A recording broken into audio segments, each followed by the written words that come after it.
Hello, everybody. My name is Kanan Townsend. I'm the Director of Education and Public Programs at the Robert Richard Moton Museum, located in Farmville, Virginia. And this is our Moton Interview Series. Today, we have Mr. Tim Issacs, who is the Executive Director at the Center for the Rule of Law, based in Roanoke, Virginia. And we're going to be having a little conversation here today during this interview. So, Tim, how are you doing today? All things considered, as well as everybody else. Right. This may be released a little later into the latter end of the pandemic, but certainly we'll still be having COVID-19. I think so, and being on a college campus where the kids are gone, and I think I'm the only one in the building today, so it's an eerie feeling. Yeah. So if you'll just start us off, just tell us a little bit about yourself, about your background, your education, and how you ended up at the center today. Well, I got a Bachelor of Arts in English at North Carolina Wesleyan College, Masters of Education in Curriculum Development from University of Virginia, Master of Arts in English at George Mason University, and started a doctorate in English and decided I'd rather be a soccer coach than a college professor. And so gave that up for public education and a career that spans over 40 years, either as a teacher, an administrator. My last public school position was as Director of Curriculum Development for Roanoke City Public Schools, where I developed a program for gifted students, similar to a program I had developed when I was working in Lancaster, Pennsylvania for a year. I also spent 5 years as an education policy analyst for Educational Testing Service, the world's largest testing organization. And when I announced to my students that I was going to ETS, the first question they asked me is, can you do something about the SATs? And I said, well, unfortunately, I'm not a statistician or a psychometrician. And so anyway, I wound up in policy analysis. And then left there, retired from public education, and decided, when asked by Michael Pace if I wanted to join him with the Rule of Law Project in 2009, I said, yeah, sure. And the way that started was that Mike was the managing partner for Gentry Law Firm in Roanoke. And he was also president of the Virginia Bar Association in 2008. And his legacy program was to create a project that would pair local lawyers and judges with teachers in the classroom to teach the rule of law as part of civics education, because it was one of the SOL themes. So at the time, I was the curriculum specialist for Roanoke City, and he was going around to the 3 local jurisdictions, Salem, Roanoke County, and Roanoke City. And I listened to his presentation, liked the idea. The superintendent asked what I thought. I said, I think it's something we should look into. So we put together a task force in 2008, created one lesson plan, got the 2 local bar associations on board. And on February the 19th, 2009, we taught 2,000 students in the 3 school divisions, all on the same day, with 65 lawyers and judges and 60 7th, 8th grade civics teachers. I think we missed 1 class. It snowed, and that was in February. We were invited in May to present the project to state superintendents in Virginia. And that went very well. And at the end of it, Mike said, you know, I think this might have a future. Would you like to be my partner? And I said, yeah, because I'm getting ready to retire and I'm not sure what I'm going to do. And he said, I can't pay you anything. He said, because it's just an idea, more or less. I said, hey, that's okay. So we started working on a website, started putting together some additional lesson plans. Mike as CEO and president, and at the time I was vice president. And my only job was working with the educational community, developing lesson plans, and getting things on the website. And Mike's job was, you know, public relations, raising funds for us. And then that was in May.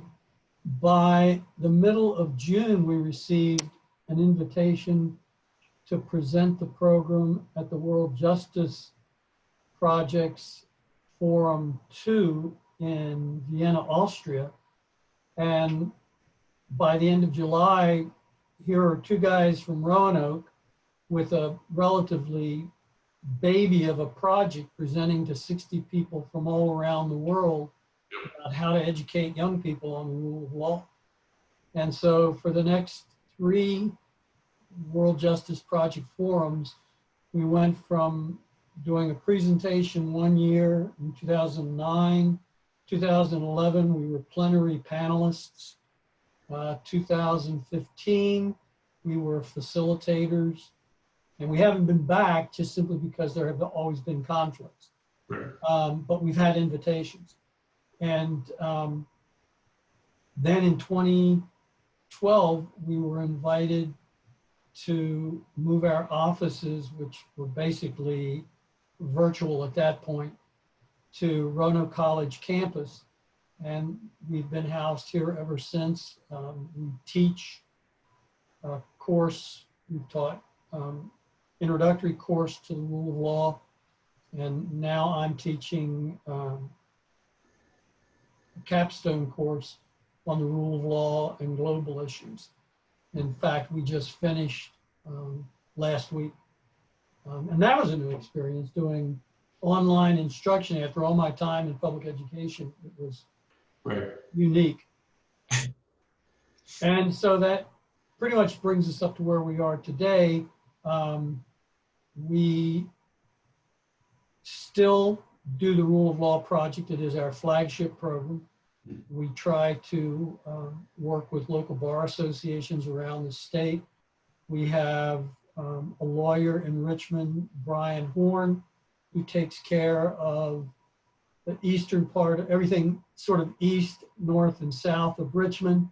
And then John Kohler, who's here in Salem, takes care of everything in the western part of the state, working with the representatives of the local bars to partner them with teachers to actually do the program.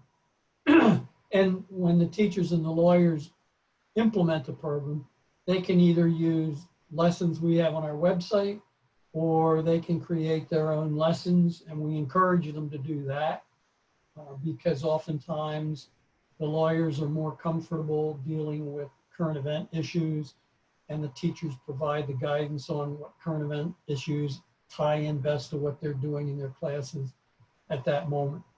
So it's in many ways, it's interdisciplinary and it's team teaching. And one of the things we stress is that we want the teachers to be actively involved. We just don't want them to use the lawyer or the judge as a talking head, as a visitor. We want them engaged as well. So that's where we are locally in the state of Virginia. Nationally, we are very active in the National Council for the Social Studies. We've presented there, so over the last 10 years, probably 8 or 9 presentations. We try to exhibit every year. We've done a number of collaborative projects with the American Bar Association. In 2015, we helped develop a video contest, national video contest to celebrate Magna Carta. We've done some additional work with them on other educational projects. We developed some programs to celebrate the founding of Jamestown, the establishment of a House of Burgesses. In addition to the World Justice Project, we've also worked with the Center for Politics at the University of Virginia and do a number of presentations with them. Over the past years, we've presented to groups from Afghanistan. We've done 3 presentations to groups from Mongolia. We're doing another one in the fall, assuming everything clears up by then. We have done presentations to judges from Russia. We've worked with Legacy International to present to groups from Indonesia, Kuwait, Oman, Morocco. And then I think our favorite program of all, and I hope I'm not insulting anybody by this, but one of our favorite programs has been working with the Young African Leadership Program, which is part of the Mandela Washington Fellows Program. And we've presented on the rule of law and citizenship education for them, probably until last year when the budget was cut, every year for 7 years, 8 years. The program is very special to us because it gives us an opportunity to interact at a very personal level with young leaders from sub-Saharan Africa who come from a wide range of backgrounds: educators, journalists, folks from the medical field, leaders of NGOs who are working at the grassroots level to make their countries better. And in many cases, these young people are really walking a dangerous path because in some of the countries they represent, to do what we do, to do what you do at Moten, jeopardizes their welfare. Sure. And we were very fortunate to make friends with a young man from Zimbabwe who went back home, kept in touch with us, and we were fortunate enough through a grant to bring him back for a month a couple of years ago. And he spoke here at the college. He spoke at a couple of other colleges in Virginia, spoke with some high school students. Went back home and heard from him back last summer that things had gotten so dangerous for him because his job was as a photojournalist and cinematographer. And what he was doing was reporting on the way large corporations were coming in and literally raping the country of its natural resources, and in the process leaving behind devastation. And he was filming what they left behind, and it was getting him into trouble. And so the last we heard from him, it had gotten so dangerous for him that he had left Zimbabwe and had taken up residence in Canada to finish his master's degree and just simply to find a safe haven. So that's why we feel a special relationship with the YALI program. Right. So what started off as a Virginia-centric program for 7th and 8th grade civics students has grown into a program that addresses the rule of law at all levels. Young people, adults. We do a number of presentations for community groups. I just got a letter from a group that is interested in a presentation in October. We've also developed a relationship with the Daughters of the American Revolution in Virginia to speak to all of their chapters over the next 3 years about the rule of law, and also to do presentations at their annual conferences. So it's pretty heady stuff for us. And I'm aided, as I said, by John Kohler, who's volunteering his services as a lawyer and webmaster. Brian Horn, a lawyer with international experience and a Roanoke College graduate who serves Eastern Virginia. Catherine Van Ness, our treasurer and my administrative advisor, kind of helps me when I'm not sure which way I want to go with something. And then me, who just takes care of the nuts and bolts of the program as executive director. And then we have a new board of directors, and thank you for being on that board of directors, Keenan. And that's looking very hopeful because we have some folks who are from the legal community, educators, folks like you with museum background, which gives us an entirely different slant on how education is used. So it's something that I'm really proud of the work we've done, and I look forward to continuing this work as long as you can. Everyone says, why don't you retire? And I can't imagine retiring and not doing this. Yeah. Well, that's great. I mean, that's a great summary kind of how the center started. And if I'm remembering the date right, 2008 around is when it first.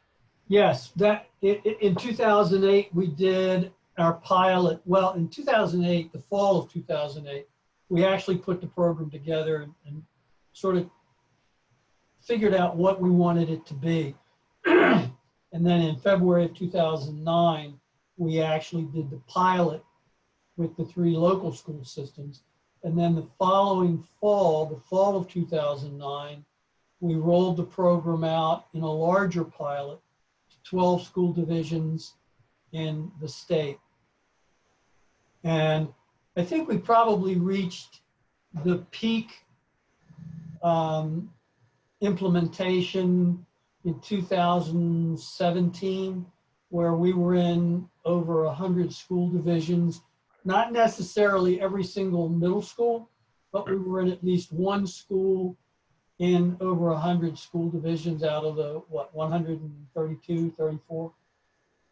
And since then, there's been a slight decline in implementation, but I'm finding as I talk to my colleagues in other organizations who do similar kinds of civic education work, they're struggling with the same issue. And I think part of the problem is the position that social studies as a discipline finds itself in now because of the emphasis being placed on STEM courses. And I feel sorry for social studies teachers because without social studies and without language arts, the rest of public education really would struggle. Yeah. And we need to know as a nation, as a people, we need to know where we've been and what we've done and what's made us the way we are. And I'm currently finishing the book, Ron Chernow's book, Hamilton. And I ran across a passage that he wrote last night about Hamilton and something that he proposed in the election of 1800 ran counter to everything Hamilton stood for as one of the architects of the Constitution. And what he attempted to do was essentially to use Chernow's words, undermining the rule of law that he believes so firmly in. So with all that has been going on, one of the things that we feel, and I'm sure you feel this in your position, is that as adults, we have an obligation to help younger generations understand what their lives are built on and the sacrifices their ancestors, their relatives, their parents, friends have made to get where we are today. And so I think it's, as Abraham Lincoln said, teach the children so you don't have to teach the adults, because by the time they're an adult, it's too late. Yeah, and I couldn't agree with you more there. And I do think often the humanities, social studies, social sciences often get kind of put into the back for the purpose of STEM. But I do think having organizations like yours, like ours, to continue that work outside the classroom as well is always a benefit to enhance kind of that what students are getting in the classroom. And being from an organization that has a similar kind of short-ish, I mean, if y'all were starting around 08, 2008, we'd been open as a museum, but we hired our first staff member in 2008. And so the sum 12 years seems like a very long time, but I'm sure to you and I, 12 years is not a very, not a very long time in the grand scheme of things. So yeah. I guess my question is, did you ever picture getting to the level that you all have, I guess the peak in 2017 when you and Mike first started back in 2008, 2009? Could you imagine? Actually, no, we didn't at all. And in fact, I remember Mike saying, when we got the invitation to present in May of 2009 to the state superintendents, when the presentation, because there was a keynote speaker who at the time was the dean of the law school at Washington and Lee. And we were he was presenting all the academic and social reasons for studying the rule of law. Mm-hmm. And then we were sort of the practical application of the rule of law in public education. And I recall Mike saying to me before he asked me about joining him,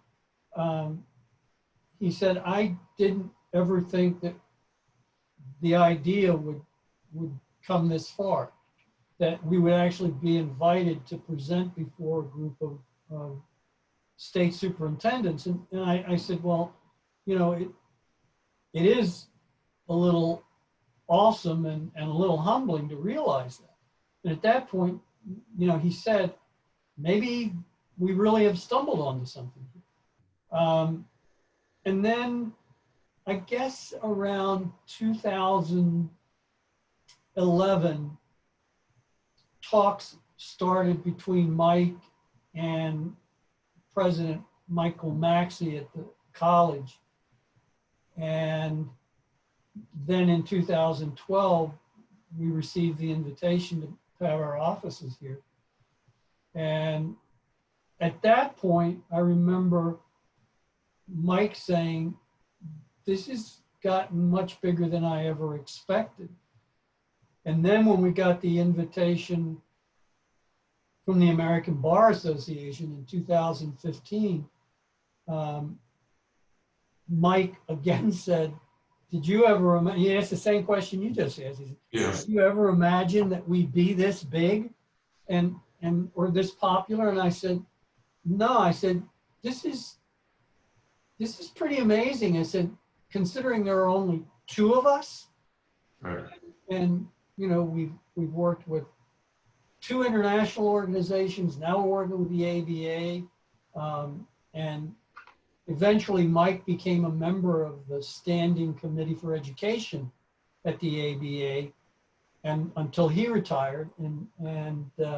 So, yeah, I mean, I never ever expected the program to last, more than a couple of years. And I certainly never expected it to morph into the Center for Teaching the Rule of Law, and being on a college campus and helping the college with its speaker series, helping the college by teaching. And we are now, one of the things I'm working on right now is trying to find funds to hold a Rule of Law Summer Institute for local teachers, summer of 2021, and then summer 2022, looking at holding a teacher's workshop on rule of law, constitutionalism, and Bill of Rights for international teachers, because we have someone on our board of directors and someone recommended by Brian Horn, who has experience teaching the rule of law in Afghanistan. And he's very eager to help.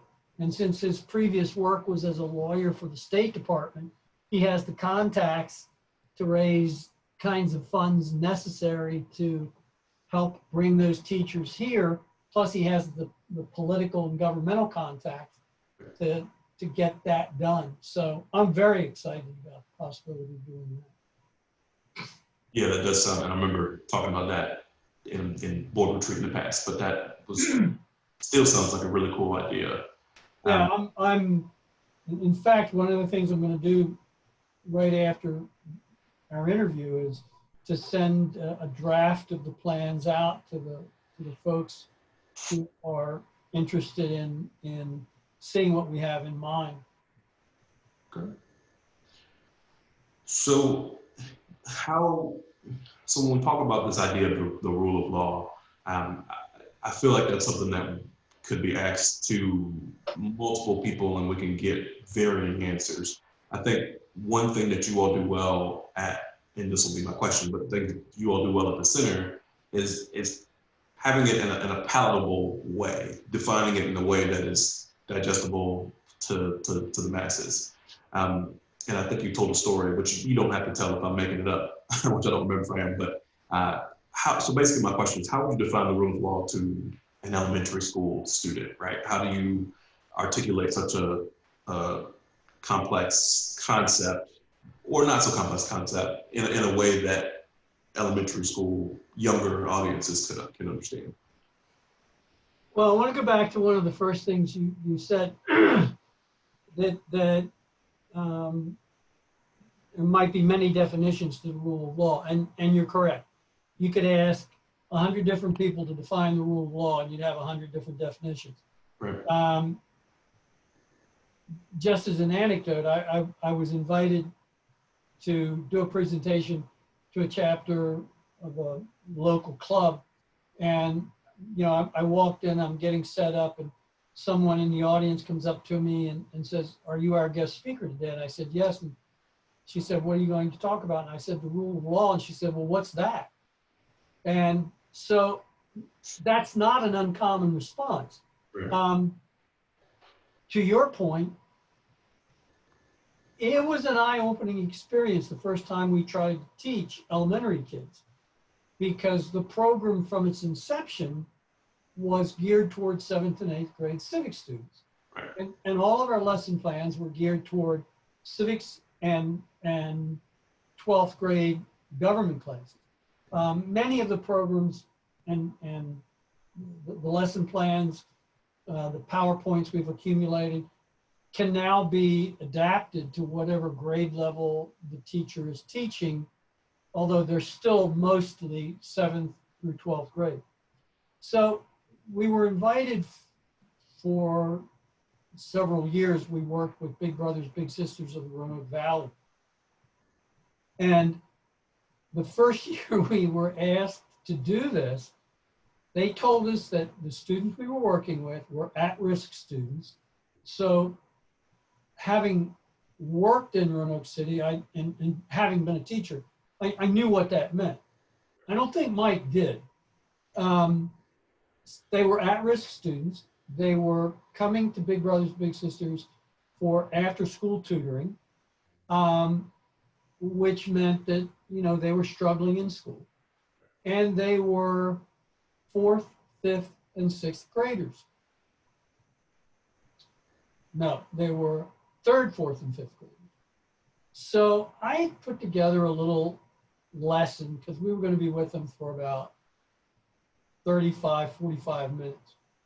And of course, we get there in the afternoon. They've just gotten, and they were at the Oliver Hill House. That's where Big Brothers Big Sisters did their after school program, which in and of itself was kind of unique for us working with the rule of law. And so, one of the first things we asked when we got there was, do you know who Oliver Hill is? And actually, some of the older students did know who Oliver Hill was. They didn't know a lot about him, but they knew he was important to the Black community. And so I had put together this little lesson plan. We arrived at Oliver Hill House, and there were I think 8 or 9 students. And we went in, they had, one of the rooms had been set aside as an activity room.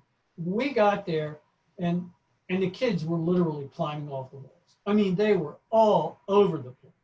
And of course, as I said, they had just gotten out of school, and all that pent-up energy just exploded. And so I walked in, and the coordinator and the 2 aides are trying to settle the kids down. And I turned to Mike and said, there is no way this lesson plan is going to work with these kids. So I said, you're going to have to follow my lead on this, Mike. I said, because I'm not sure where this is going. He said, well, you're the educator. He said, whatever you think will work. I said, I'm not sure anything is going to work. So I said to the coordinator, can you give every kid a piece of paper and some crayons? And she said, sure. So kids get the paper, and after they stop fighting over who's going to get what color, I wrote on the chalkboard the word rule and the word law.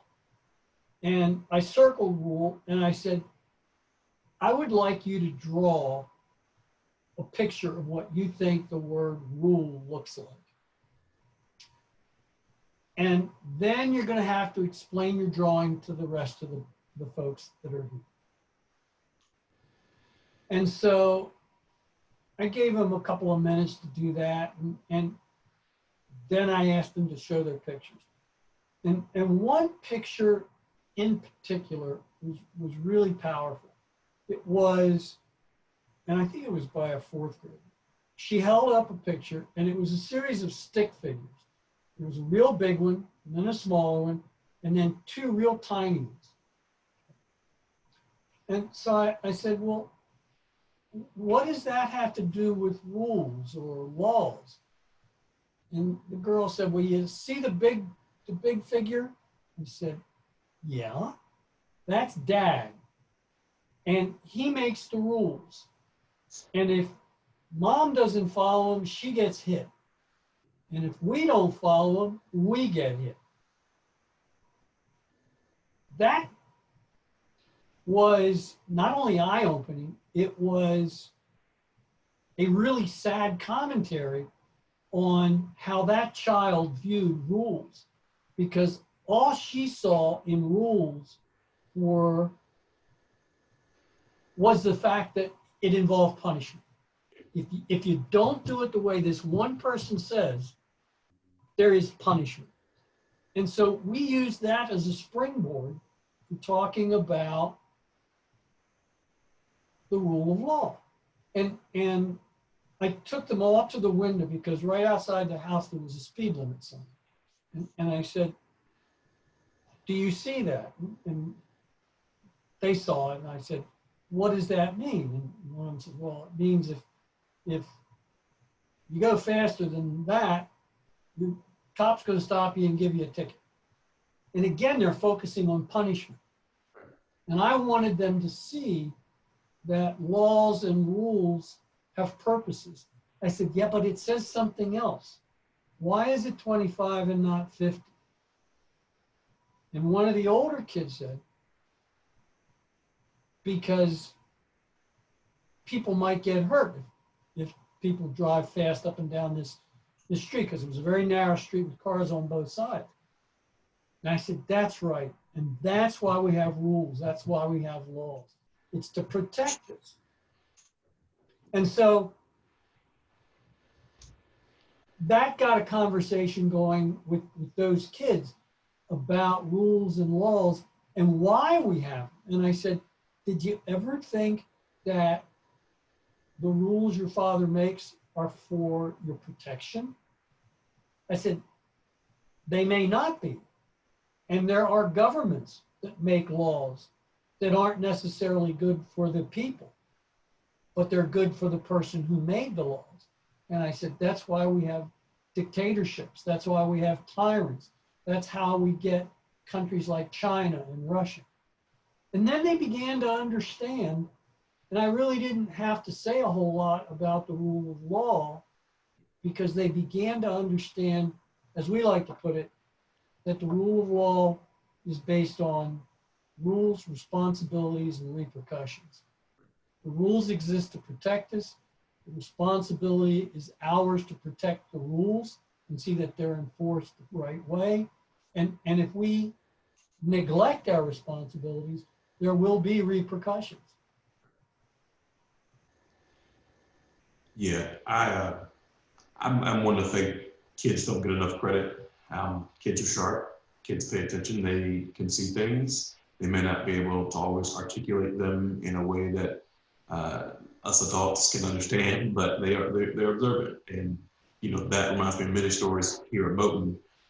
Talking about the ideas of race construction and segregation. And, they get it. They may not get it fully, but so it's interesting that this conversation comes from an epiphany that you had. Like, wait a minute, these kids they can understand this. I just saying in a way that they can kind of get a little bit more, because they get it, they see it, the world around them, and that's the example I was talking about, I think, from the story you told before, to me at least. Yeah, and kudos to you for thinking on the fly in that situation to continue to kind of deliver some learning outcomes to those students. Well, thank you. And there are two other little anecdotes that I'd like to share with you. Sure. And I may have told you the one. The first year, in the fall of 2009, one of the pilot schools in the 12 divisions that was working with us was Charlottesville City. And I had gone to Charlottesville, and actually Annie Evans was in the classroom, and she was there as an observer, as I was. And there was, the class was almost over. It was 8th grade civics class. It was almost over. And a boy at the front of the class said, so let me see if I understand this. You're saying the rule of law applies to everyone, no matter what color you are, how rich you are, where you were born. And you went on, and the lawyer said, yes, that's right. Well, sitting in front of me was a black girl, probably 15 years old, and she had been very quiet through the whole class.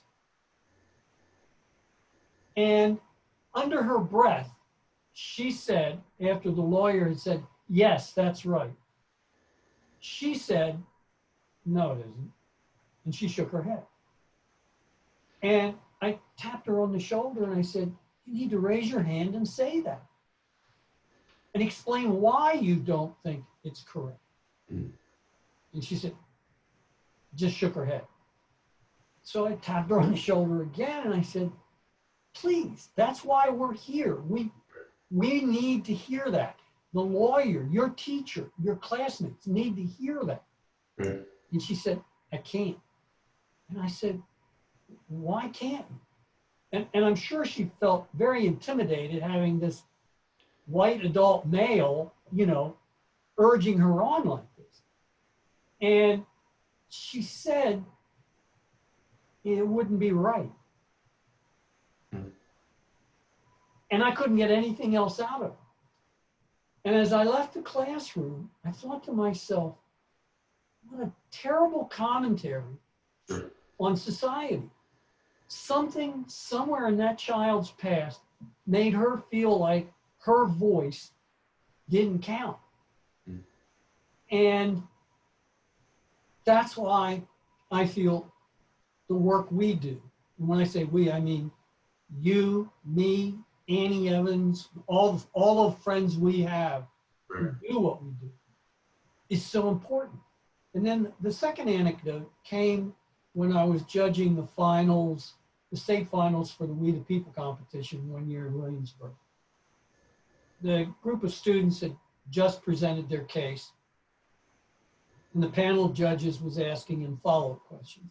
And they had brought up the rule of law, and I asked them a question about the rule of law and the Constitution, because nowhere in our Constitution is the phrase rule of law mentioned. And so I brought that up. And this senior said, in response to my question, while it may not be mentioned, without the rule of law, the Constitution would just be a piece of paper. And it goes back to something that you said a few minutes ago. We underestimate kids. I don't care whether they're third, fourth, or fifth graders, seventh or eighth grade civics kids, or 12th grade government kids. We underestimate the power that kids have to understand the world around them and to be a force of change in the world around them. What's the girl's name? Greta Thunberg, who's the environmental activist. The kids from the high school in Florida, Georgia, that became activists for gun regulation. Kids have tremendous power, and we don't give them enough credit. I remember I started my teaching career in 1967. And I remember going to a party. This was in Northern Virginia. Most of the people on my street worked for the government. They either worked at the Pentagon, they worked downtown, a lot of high-ranking military officers. And this was in the days when my hair was below my shoulders. I just started teaching, and I was as anti-establishment as anybody could possibly have been. And a friend of mine and I went to this party for an Air Force officer who had just been promoted to general. Why we were invited is beyond me, because we were as out of place as two people could possibly be. And I remember him, and he knew us because, we only lived 3 houses away.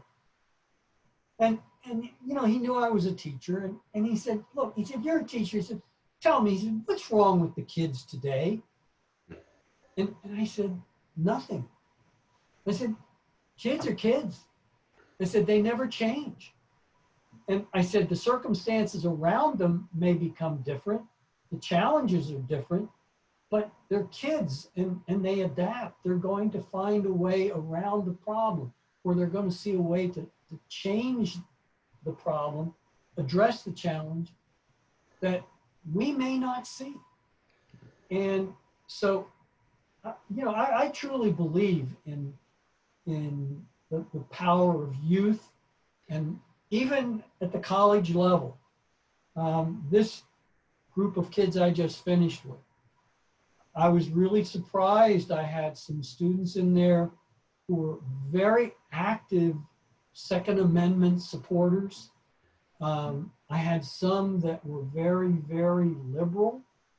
And I had some that were struggling to figure out exactly, what do I believe? And how do I support what I believe?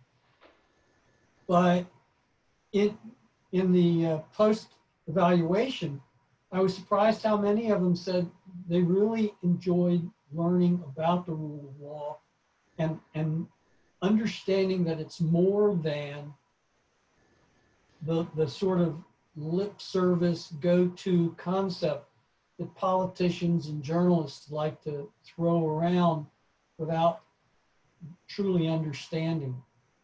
And so, yeah, I truly do believe in the power of youth to change the world. And that's one of the reasons I keep doing what I'm doing. Right. That's great. And I don't want to keep you too much longer than I said I would. And anything in closing, I mean, I think that was a great kind of jumping off point. Thank you. Tell us a little bit how can people support the center? If somebody, a teacher is listening, how can they get in contact with you all? And feel free to share any social media info, anything like that if you want. Well, we have a website, www.thecenterforruleoflaw.org.